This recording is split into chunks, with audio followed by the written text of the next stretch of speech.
up, Gemini Collective? Thank you for joining me for your energy reading. My name is Keita. Welcome if it's your first time joining me, and if you are a returning viewer, welcome back. I wanted to do this reading outside today so bad, but I laid down. Well, I lay down to meditate, and then fell asleep.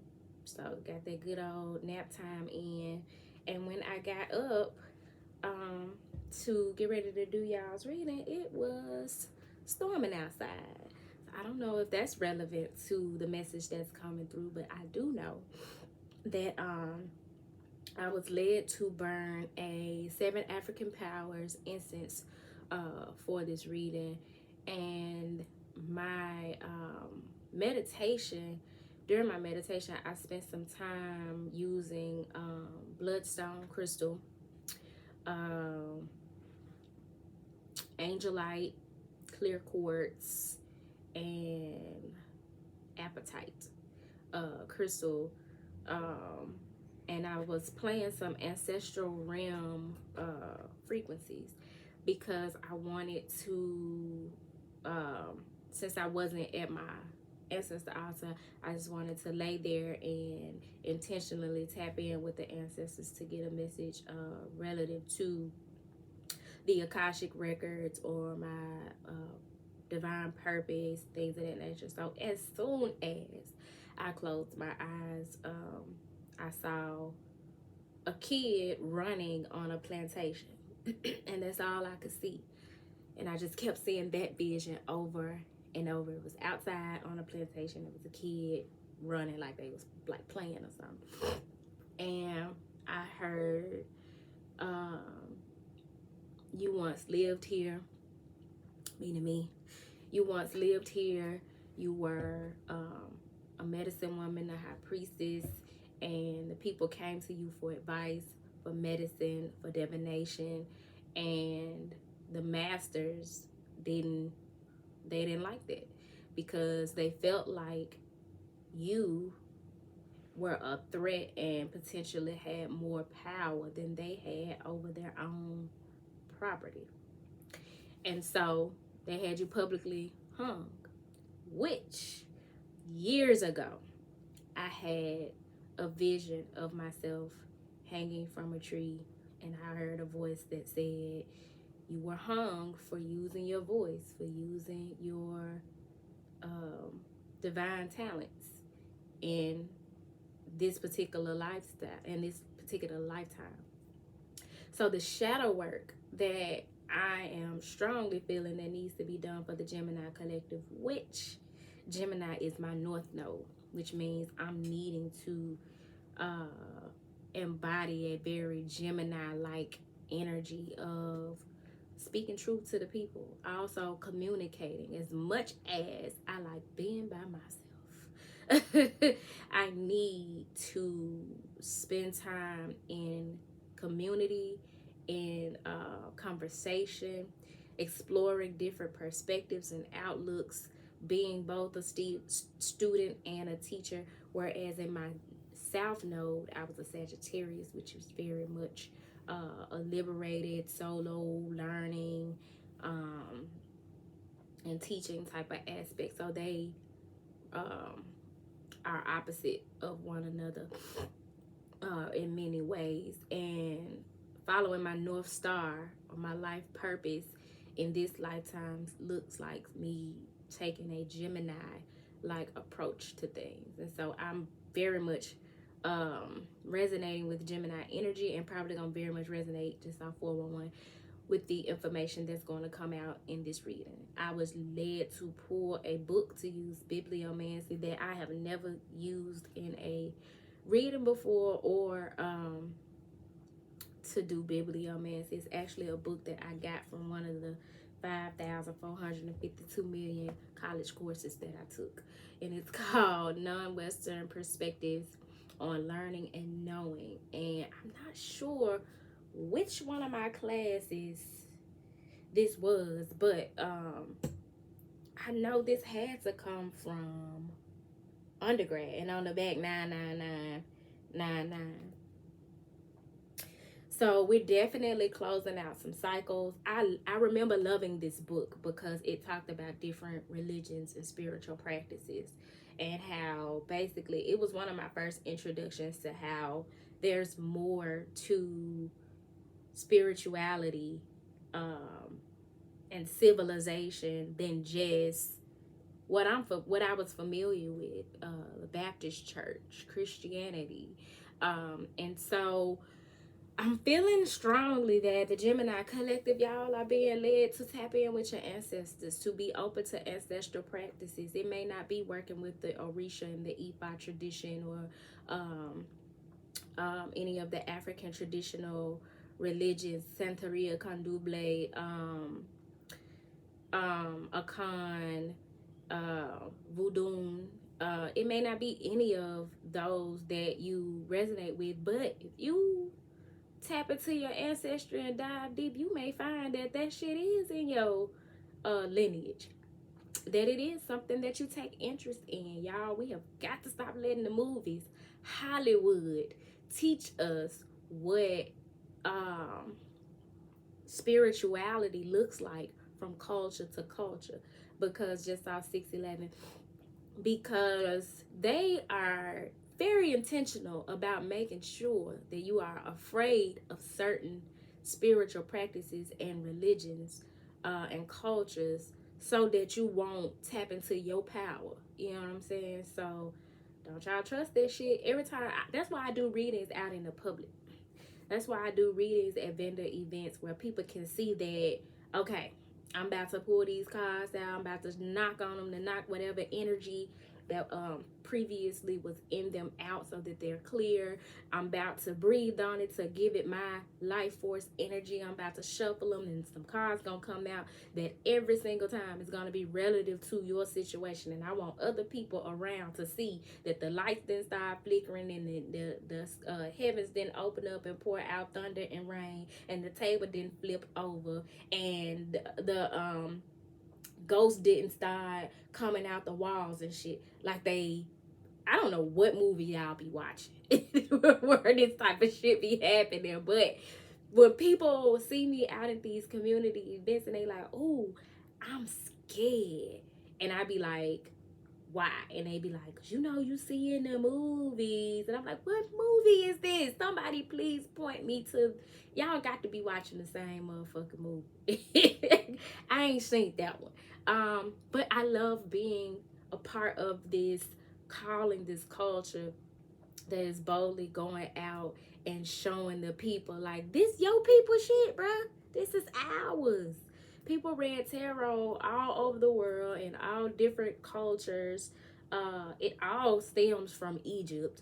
It all stems from Kemet, from Africa, the motherland. But it's spread throughout the world and has taken on its own names and forms and processes and deities and goddesses and things like that. And so we're very much being called, as part of our shadow work, to tap in with the ancestors, tap into ancient practices, the ways of yesteryear, the ancient wisdom of our ancestors, and be open to different cultures.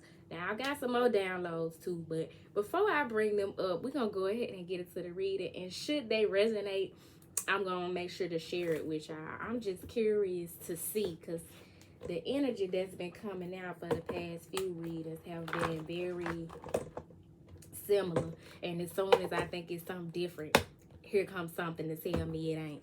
So, Father God, Mother Earth, ancestors, and spirit guides, I come to you in this moment humble, willing to be a vessel of your love and light, and asking that you bring forth the best message for the highest good of the collective at this time. God, I ask that something be said that resonates with each and every viewer to help them along their journey, bringing light to their shadows. And so it is. So I'm going to be pulling from the Mystical Healing Reading Cards, which is the different deck that I've been using in this series. But it's a good shadow work deck. Okay. Listen to your intuition. The number 20. You got this woman here. She's wearing a blue dress. She's adorned with some feathers. She has a blue head wrap on, and she seems like communicating with some birds. Just saw 1001. So many of you may be on the twin flame journey, and this is part of your journey, sharpening and using your intuition to navigate how best to move forward. But you're needing to listen to your intuition as a form of shadow work, and explore different ways to tap in with your intuition, different ways to tap in with divination. Again, looking into those things that are ancestrally aligned for you. There may be some forms of divination like scrying or automatic writing, dreaming, tarot card reading, having premonitions, which is something that has been coming on for me here lately. I've been having visions like Raven Baxter on That's So Raven, like coming through real clear premonitions out of nowhere. I'm not meditating, I ain't chilling. I could be in the middle of a conversation, and just like on that show where she zoned out, her eyes get big and she sees like a flash of a vision, I imagine that's what the fuck I be looking like. I just saw 11:11, but it's new. That has not been happening.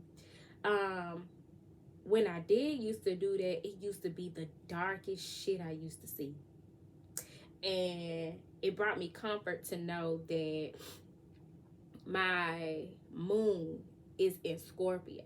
That's some deep, dark ass primordial energy. So it really made sense to why I would have those dark ass thoughts, like not of doing anything to anybody, but of things happening. So I could be on the expressway and all of a sudden I've envisioned a pile up or a car accident or some final destination type of shit. And I hated it because I do not like scary movies. I don't like none of that type of shit. I'm too empathic for it. And so that gave me some peace to know kind of where that comes from. Still waters run deep. But listen to your intuition, especially as it relates to whatever you have going on in your life individually. Trust your gut. Again, Hollywood, the powers that be, those who benefit from the matrix, the patriarchy, they do not want you trusting yourself. If you are a Christian, Baptist believer, I don't know about nobody else's religion. That's the one I grew up in. We are taught not to question God, not to question shit. Not one time at church do they ask you, do you have a question? You might get to get one in Bible study because they want to make sure they drill in that what you better do and what you better not do in that book, right? But you don't get to question what's in the Bible. They're going to put your ass out. They're going to put you out, cuss you out, embarrass you, make you feel stupid. But that's the thing I love about spirituality or versus religion, especially the one that I come from, because the catalyst for it is questioning shit. So I advise question every goddamn thing till you get to the truth, what resonates most with you, and trust your intuition and follow that, because the divine is leaving us little breadcrumbs to follow along the path to our destiny. So you definitely want to tap into your spiritual gifts. If you don't know what they are, pay attention to those things that you're attracted to. You know what I'm saying? If you're attracted to crystals, you just think they're pretty, there's probably a deeper reason why you are attracted to crystals. If you love being outside, that's a form of connecting with the Most High and divination. The animals, the wind, the trees, they probably have a message for you. It's probably important for you to stay grounded so that you can receive those intuitive messages, which takes me to the next card that fell out, which is, if I could get it off the table, ground yourself. Tap in with Mother Gaia. Make sure that you're going outside. That's something I've got to do. I did go outside yesterday. That felt wonderful. To just get out and be breathing in some fresh air and getting some sunlight. But I need to go out there and plant my feet in the grass. Oh, I also went and dug up my little garden that didn't work out. So that was a way of me connecting with nature. But I can't wait to just get out and do more of it and be more intentional about it. And the reason why you need to trust your intuition And this lady also got like what looks like a card. So she may be a tarot reader or oracle of some sort. But you definitely want to pay attention to birds. That's really sticking out to me. Birds are messengers. So for many of you, you may want to pay attention to the kinds of birds that you're seeing. Like sometimes when I see a red bird, that reminds me of my daddy's a cardinal. That reminds me of my daddy's protection as he's deceased and watching over me. And one of the ancestors that I honor. For some of you, the number 23 may be significant. I'm seeing that on this card.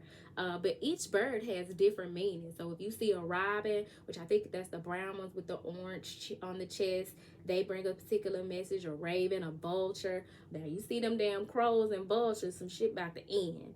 Somebody could be about to die. Some dangers in around. I know Yeye Louisa Tish, who is a Ifa priestess of Oshun.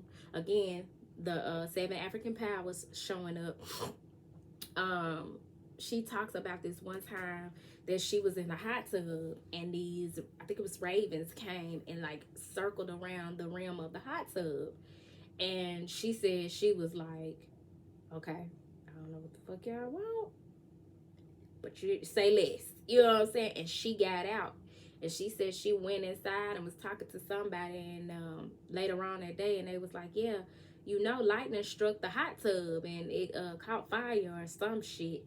And she was like, when? And it was like right after she had got out that damn hot tub. So you want to learn to pay attention to the many miraculous ways that God is communicating with you, and trust the messages that are coming through, be it from your gut internally or some sign of synchronicity outside of you. And as you do that, you want to also be intentional about staying grounded, because what can happen is you get flighty, you know what I'm saying? You astral traveling and you exploring all of these things of an intuitive nature. You tapped into and opened up your pineal gland, your third eye, and you're dreamy and you all elevated, and you know what I'm saying, you all up here with it. But we're earth angels and we still have to exist here, so you want to ground so that you're balanced. It's like yin and yang. It's like light and dark. You got as above, so below, as within, so without. In order to have that balance, you want to be elevated, and you also want to be grounded. That is wholeness. And so there are different crystals that you can work with to tap into your intuition. The number one crystal I would suggest would definitely be amethyst, which is purple. One of the easiest to find. I have a few pieces. I think I got maybe 3 left. And then you want to get some that can help you ground.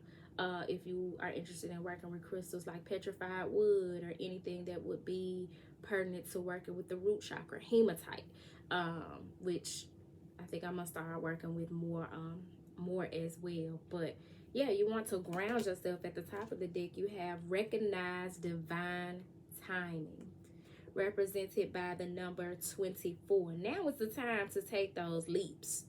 And you got a ship here with a number 4 on the sail.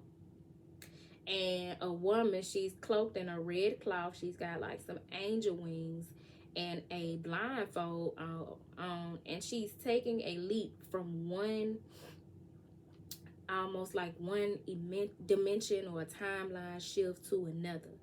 And it's literally got A here. She's going from point A to B to C. Now, I don't know what this is. Okay, so that's B down there and C is up there. But in order for you to get to the next phase of the journey, Gemini, you need to realize that now is the time. And you're needing to take the leap of faith that you are intuitively led to make. And you're not to get so elevated, ascended, and like they say in the church, you can be so holy that you know heavenly good, or you know earthly good, or something like that. It's a saying about being so sanctified, you know what I'm saying, that you know earthly good. I think it's something like that. But yeah, you want to make sure that you have that balance and realize that it's your time. Recognize divine time, and things are aligning and you're getting signs and synchronicities, because it is your time and you're needing to pull from those ancient practices and ancient wisdom of your ancestors. One, so they can lead and guide you. Two, so they can send you information about the tools and the ways of the old so that you can use them now. Y'all, when I tell you I created a tincture, be on the lookout for that, because I'm going to start providing that to the collective as well. But I created a tincture. It had been, I forgot what's the proper term for it, but it's been sitting in a jar in the dark since January, sometime in like the end of January. And I finally had started using it the other day, and oh my God, it's a chamomile and lemon balm tincture. And when I tell y'all, my grandmama, my great grandmama, this shit is in me, yo, cause I can remember times when she would just do these natural things. She would have these natural remedies for things, and I didn't know nothing about spirituality or hoodoo or herbalism or any of that. And so, you know, and I didn't know nothing about nobody else's household either, so I just thought it was commonplace, right?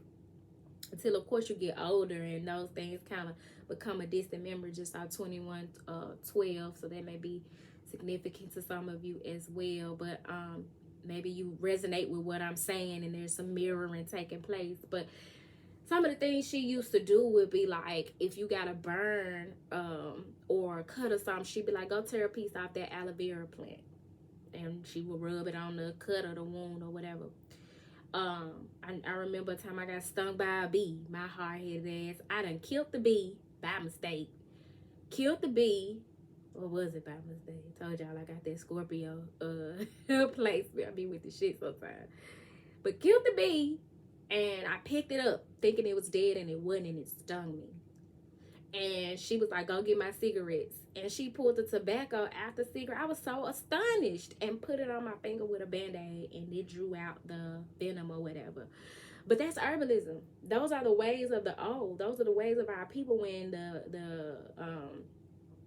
we were not afforded medicines, or certain medicines had not been invented, or because we were considered property and not human beings, we had to figure that shit out. You know what I'm saying? We had to bring over and remember, tap into the ways of our native land in order to heal, in order to survive, in order to thrive. And so that stands out to me. I remember her putting slices of potato in her stocking to draw out the impurities and toxins in her body, the fluid in her body.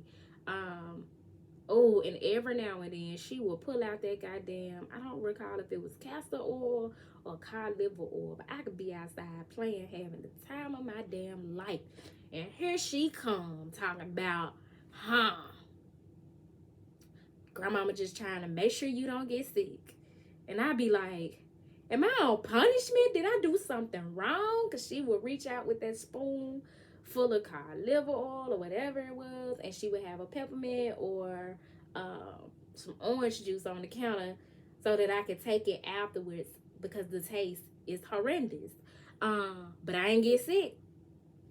I did not get sick. Everything she used was from the earth, and it worked. It worked. And so now I'm tapping into those type of things. It's actually really nothing new. I make my own elderberry syrup. I take certain herbs to keep my immune system high. I got an idea for something that I can use for like allergies, and like I'm really intuitively led to tap into those things and work with Mother Gaia or Pachamama in Aztec, Mayan, Mexican tradition is Mother Earth. So yeah, y'all, we need to recognize divine timing, at the time is now. And even when it look like you don't have everything you need, you don't have the resources you need, you don't know what the fuck you doing. I'm one who's used to being formally trained in things, but I am actually, I was like, I know good and well I ain't got my oven on. That sounded like my oven, but there's somebody's truck outside. I'm used to being formally trained, but these things are just coming to me intuitively. You know what I'm saying? This is not something I've gone to school for or anything like that. Like, At the bottom of the deck, love your body. Love your body, represented by the number 21. Now, y'all know we've been having all these messages about sex coming through.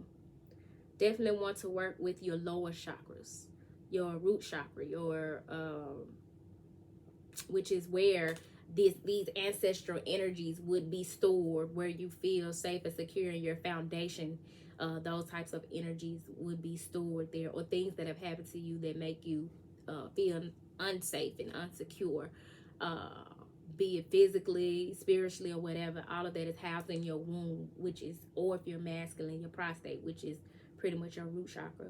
Then you got your sacral chakra, which is your sexual energy, your creativity, your capacity to enjoy intimacy. And the chakras overlap, because you better know if you got some shit going on where that root chakra is imbalanced, that sacral chakra gonna be imbalanced as well, because that feeling unsafe and unsecure is gonna feed into you not feeling safe enough to be intimate with others and not be vulnerable or show up as the real you and not explore sexuality or be comfortable with your body.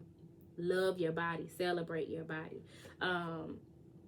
And then you got the solar plexus, your internal sun, your confidence, your life force energy. For many of you, the work that you're doing, that you're being led to do, that the information you're being led to intuitively get from your ancestors and spirit guides, and from exploring other cultures and spiritual practices, is going to increase your confidence, increase your life force energy, and your vitality. So that is important. I'm going to clarify this with the secret language of color cards, because there are possibly some colors that you guys could be working with as well to do this work. And clear color therapy is a whole practice. It's a whole thing. It's part of divination as well. Build your confidence, cyan, which is a variation of the color blue, represented by the number 35, which breaks down to an 8, because that is where your abundance lies, and your ability to confidently step out in the body that you're in and love who you are and do the things that you're being divinely led to do in the present. Not putting them off, not procrastinating, but just do the things. I love this for y'all with cyan. Build your confidence. So you want to work with that color. And at the top of the deck, lavender, connect to mind, body, and soul. This is calling for a more holistic approach to your healing and how you show up in the world. And I'm trying to think of the word I want to use, but ironically, coincidentally, synchronistically, I dressed the candle with some lavender today, a white candle with some ancestral oils. And this card here is represented by the number 44, which is also what, an 8, because that abundance is coming in the more you tap into your confidence and the alignment of your mind, body, and soul. You cannot neglect one and then think the others are going to be healthy. It's all connected. But yeah, lavender, again, similar to that color of amethyst, tapping into your intuition, doing what brings you peace and calm. And at the bottom of the deck, green, revitalize your nervous system. Then we get through talking about working with the earth, grounding, working with herbs. Y'all get outside. I'm gonna do it too with my hard-headed ass. I like being outside, but between the bugs and here lately, it just had not, up until the past couple of weeks, had not been warm enough to, like, it's got to be 67 and up for me. Talking about being outside, and it's just recently started to be there, but I'm about to be outside, y'all. Revitalizing my nervous system, represented by the number 31, which breaks down to a 4. So that's also 444, which is symbolic of the ancestors' presence and protection. So there you have it. They showing up and showing out, encouraging us to just step up our self-care game, and not just look at it as going to get our nails and feet done or taking a nap. You know what I'm saying? Look at it from a 360 perspective. And I was led to pull this book for a reason, so I'm definitely going to read from it. And then I'm going to get my ass off of here because I got class in like 6 minutes. So, ooh, okay. One of y'all may have an ancestor named Pearl. My great-great-grandmother's name is Pearl. Pearl Barbie. But underneath green with revitalize your nervous system, my great-grandmama that I was just telling y'all about, whose name is Lavera, her mother's name was Pearl. And underneath that is Pearl. Connect to the divine. Because your way of strengthening your relationship with the divine is going to be through expanding how you express yourself spiritually, or those things that you tap into, that you study, that you practice, and tapping in with your ancestors. They are a gateway to you connecting more deeply with the divine. I love this for us, Gemini. I'm going to be using wow. I just did not expect it. But I know I ain't the only one with a pearl in my lineage, okay? So, Spirit, what message do you have for the Gemini collective at this time?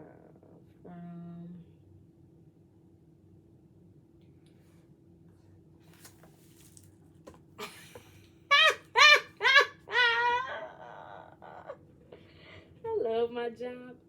You know, I don't get physically paid for this yet. But chapter 7.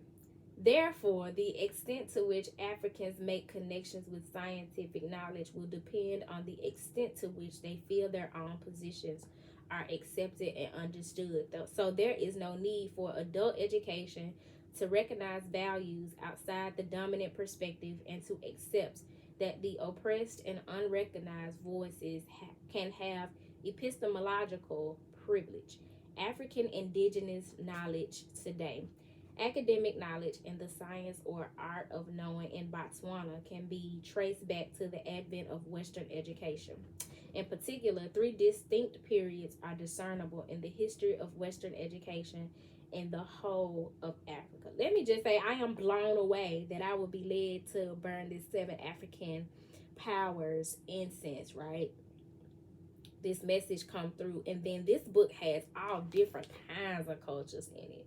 It has a chapter on Native American indigenous knowledge, Confucianism, which is based in Asia, Hinduism, Islam, Buddhism, Latin American perspectives, and then I turn to what? Some African shit. So it says the 3 periods of Western influence on African indigenous knowledge. These 3 periods are the pre-colonial, which was an area of traditional education indigenous to the local inhabitants in the colonial period. The education system entirely depended on the colonizer, the ones who came over and taught these practices that our ancestors and spirit guides, our ancestors were forced to practice, opposed to what they did in their native land, which was more reminiscent of hoodoo, voodoo. Christianity was a thing already in Africa. I mean, where the hell y'all think Jerusalem and Bethlehem is? You know what I'm saying? It ain't in Europe, right?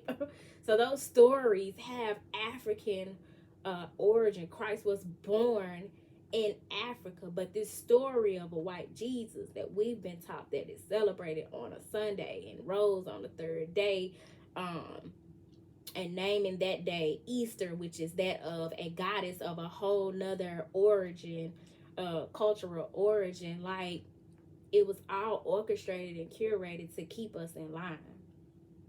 So it says by the colonizer. Keep that in mind. Every time I hear the word colonizer, I think of Black Panther. An evident characteristic is that teaching methods departed from the indigenous ways of teaching. Y'all see them lights blinking? And learning to the introduction of the Western culture, such as I'm telling the people, y'all. Jeez. Western culture, such as reading materials from and about the colonizers' country and culture. The post-colonial period is an era where education practitioners are faced with the ills of Western education. For example, in Botswana, the emphasis of the National Commission of Education placed an emphasis on the use of relevant and effective education values and methods. However, relevant to this chapter is the observation that indigenous knowledge is seldom included in the current teaching methods. Indigenous meaning from the start. Native. Reconstruction of African indigenous knowledge. Although this chapter advocates for the African indigenization of adult education curriculum, it by no means advocates for a complete uprooting of the other cultural aspects in the current curriculum that are good.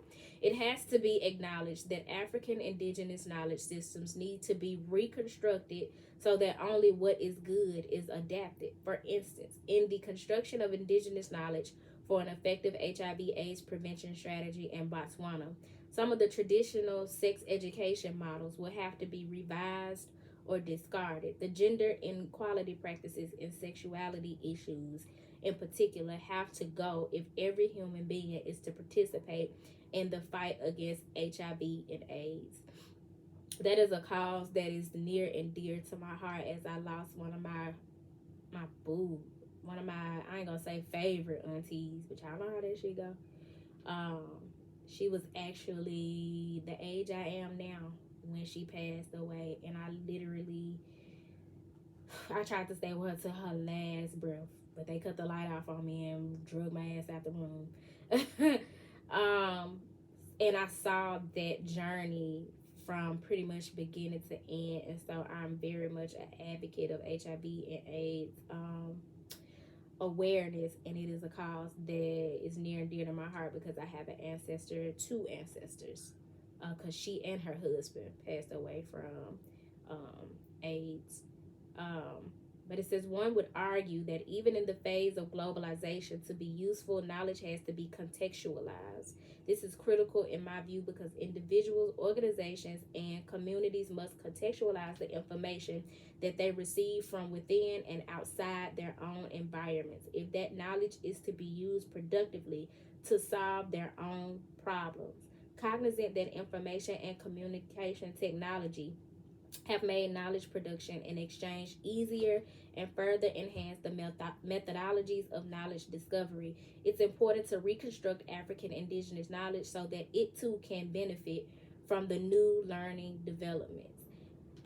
What I take from this is that as we go along throughout time with all these different advents of technology, different things, they just found a tomb, an ancient tomb in Egypt a couple weeks ago. You know what I'm saying? So things are still unfolding and developing. We're needing to use our very own radar, our intuition, as well as that which resonates and makes sense to us. You know what I'm saying? When it comes to African indigenous knowledge and wisdom about other cultures, you can't just take what they give you, because as they say in here, the colonizers gave it to you how they wanted you to have it for their own benefit. So I hope this message found y'all well. If it did not find you well, I hope that it leaves you well. I hope that you all understand that this is considered shadow work, because for many of you, this is the shit that has been keeping you bound and led you astray. And it is tied to foundationally a lot of the low vibrational energy that we often exhibit, thrive in, live in, survive in, however you would want to put that. But if you're needing a personal reading, feel free to email me at turquoisemajesty@gmail.com. Don't forget to like the video, subscribe, or comment should something that was said resonate with you. And until next time, y'all. Oh, if you'd like to donate, the information for my Cash App and PayPal is below as well. But if you have questions or concerns, especially as it relates to African traditional religions, hit me up. I've done quite a bit of study on it. I still consider myself a student. But until next time, y'all, peace.